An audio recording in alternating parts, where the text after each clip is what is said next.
Most images that you capture will need a little work, but some may require major correction. Adobe has offered Camera Raw specifically for that. And those of you who haven't purchased a high-end camera, a DSLR camera, which stands for Digital Single Lens Reflex Camera, may not know about Camera Raw or have ever seen it. If you buy a camera with changeable lenses, that is a DSLR. They start around $600, but they can go $10,000 and beyond. The good news is Adobe Camera Raw works on other file formats that aren't RAW. And let me explain what RAW is. When my digital camera, I shoot with a Nikon N1 for travel. It's a very affordable consumer class camera, but it is a DSLR. It's the first affordable, in my opinion, changeable lens camera to give me better shots. Now, when I shoot, I have my camera do 2 images at once. And I'm in my New Orleans folder, and I'm going to choose Edit, Select All. And I'll go to View and Slideshow in Adobe Bridge. With this slideshow, the first image I'll see is the pre-developed, pre-baked, pre-processed image from the camera, the JPEG.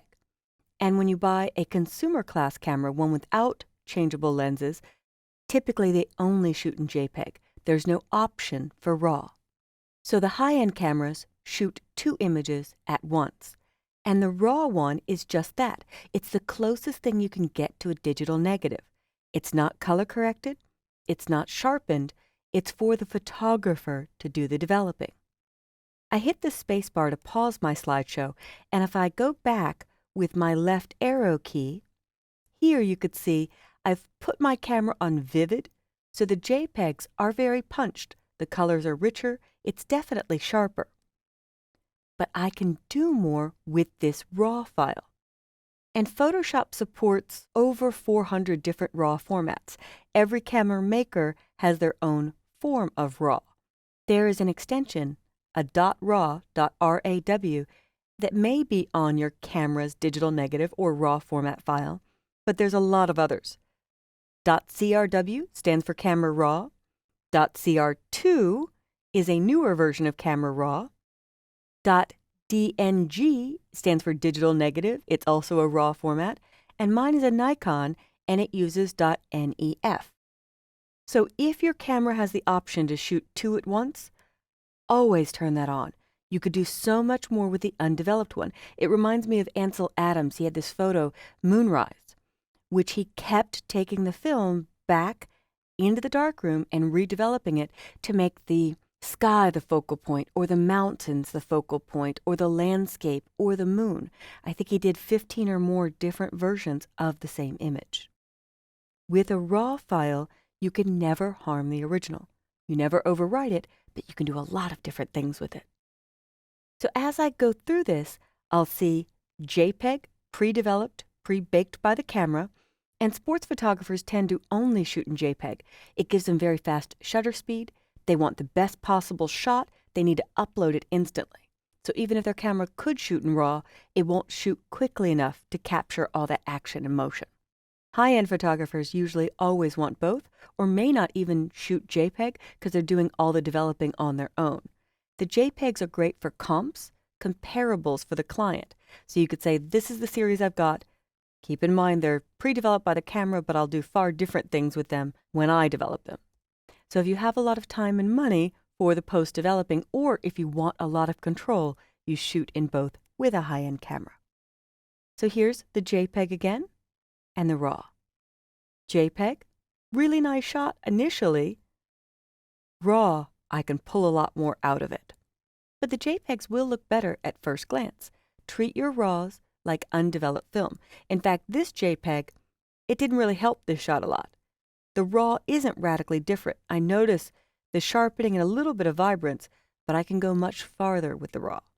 So let me hit Escape to get out of the slideshow, and I'll switch to my Kelly workspace where I've put all my panels in one spot down on the lower left. So it's just my more comfortable view.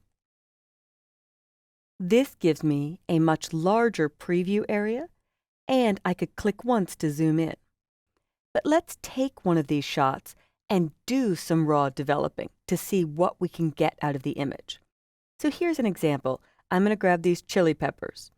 So I have the JPEG, which if I double-click, it opens in Photoshop. I'll leave it open there so we can see the difference.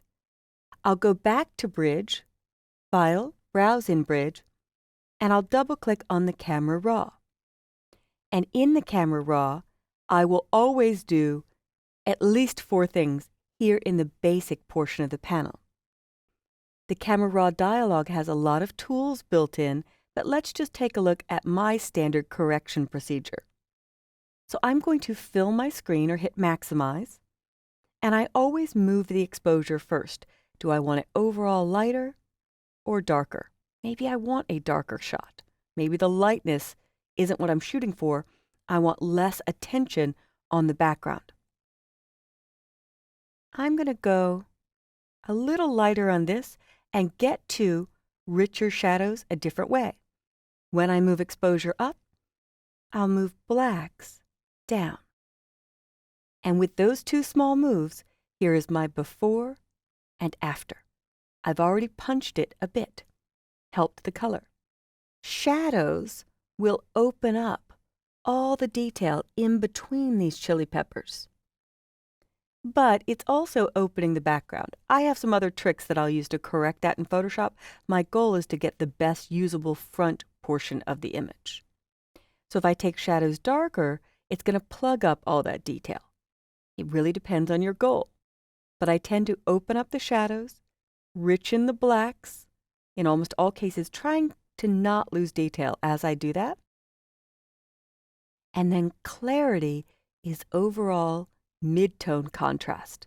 So you can actually double-click on the slider to reset it, slide it up, double-click to see a little before and after of just one setting to see if you like it with that additional change. If I turn preview off and on, I can see an overall before and after. And I really don't like too much contrast. It does push the whites towards white and the blacks towards black, but it can make the image get really posterized, lose detail very fast. So I will add some contrast to this, but not a lot.